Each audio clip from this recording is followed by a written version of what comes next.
48వ కీర్తన 36 నుంచి 38 వచనాల్లో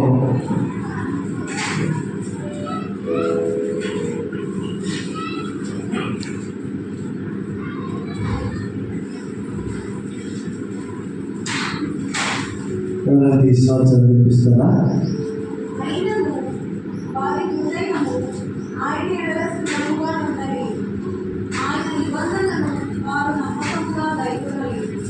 చూడండి, ఇక్కడ ప్రభు మనకి ఏం నేర్పిస్తున్నారు. ఇంకా 37 కూడా చదివితే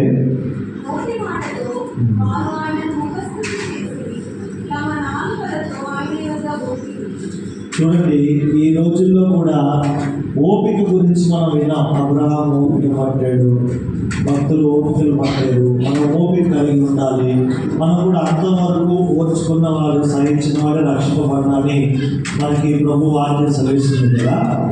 యేసు ప్రభు వారు ఎంత ఓపిక పడుతున్నాడు అనే మాట మీరు గమనించండి. యేసు ప్రభు వారు ఇశ్రాయేలీని వాళ్ళు ఐగుప్తులో ఉన్నప్పుడు, బానిసత్వంలో ఉన్నప్పుడు వారిని బయటికి నడిపించాడు. ఎంతో ప్రేమ చూపించాడు. వాళ్ళకి అరణ్యంలో మన్నాను, దేవదూతలు తినే ఆహారమైన మన్నాను కుమరించాడు. బండ నుంచి నీళ్ళు ఇచ్చాడు. పగలు మేఘ స్తంభంగా, ఇది చలికాలం కదండి, బాగా చలిగా ఉన్నప్పుడు ఒక కట్టెలు వేసి మంట పెడితే ఎలా ఉంటుంది, దాని సెగ మనకు తగులుతూ ఉంటే. ఎడారిలో రాత్రి బాగా పరిస్థితులు మారిపోతాయి. విపరీతమైన చలి, -డిగ్రీస్లోకి వెళ్ళిపోతుంది. పగలు విపరీతమైన ఎండ. పగలు దేవుడు వాళ్ళని ఎలా పోషించాడో తెలుసా? మేఘ స్తంభం అట. బాగా ఎండలో మేఘం వస్తే ఎలా ఉంటుంది? మేఘం వచ్చింది అనిపించదా? అలా పగలంతా మేఘంతో నడిపించాడట.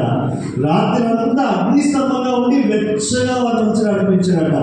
దైవజనులు చెప్తారు ఏంటంటే, చెప్పులు కూడా అరిగిపోలేదట వాళ్ళకి. అంత జాగ్రత్తగా, మాంసం కావాలంటే మాంసం, ఆకాశం నుంచి మన్నాన్ని కుమ్మరించి దేవదత్తులు తినే ఆహారం, ఎన్ని మేలు చేసాడో. శత్రువులు అయితే వాళ్ళు పొడుచుకొని చచ్చిపోయారు. ఎరుపు గోడలు కూల్చబడ్డాయి. వాళ్ళు సర్పాల చేత కాటు వేసినప్పుడు, యేసయ్యా అన్నప్పుడు వెంటనే రక్షింపబడ్డారు. అద్భుతాలు ఎన్నో చేస్తాడట. ఇశ్రాయేలీయులు ఎలా స్పందించారో మీరు చూడండి. ఇక్కడ 3 తప్పిదములు వారు చేసి కనబడుతున్నాయి. 78వ కీర్తనలో 36వ వాటిలో మీకు కనిపించిన, 37లో మీకు కనిపించిన 3 విషయాలు ఏంటి? ఒకటి, వాళ్ళ హృదయాలు స్థిరంగా ఉండలేదట. ఒకరోజు ఒకలాగా, ఇంకొక రోజు ఇంకొకలాగా ప్రవర్తించారు. యేసయ్యా నువ్వే మా జీవితం అన్నారు. గంతులు వేసుకొని పాడి ఎర్ర సముద్రాన్ని దాటారు. మళ్ళీ వాళ్ళు లోకంలో కలిసిపోయారు. ఈరోజు కూడా మనం ఓపిక పట్టవలసిన విషయాలు ఏంటంటే, మన పక్కన వాళ్ళని చూసి వీళ్ళు అలాంటి వాళ్ళు, వాళ్ళు ఇలాంటి వాళ్ళు అని చెప్పి అనడం కాదు. కానీ యేసు ప్రభు వారే ఓపిక పట్టినప్పుడు చూద్దాం. ఒకటి, వారి హృదయాలు స్థిరంగా ఉండలేదు. రెండోది, ఇక్కడ వాళ్ళు ఏం చేశారట? ముఖస్థుతి చేశారట. దేవుణ్ణి పైకి ముఖస్థుతి చేశారు. ఆ తర్వాత బొంకేరట. ఇంగ్లీష్లో ఏమవుందంటే లై, మోసం చేసేయడానికి ప్రయత్నం చేశారట. దేవుణ్ణే మోసం చేయడానికి ప్రయత్నం చేశారట.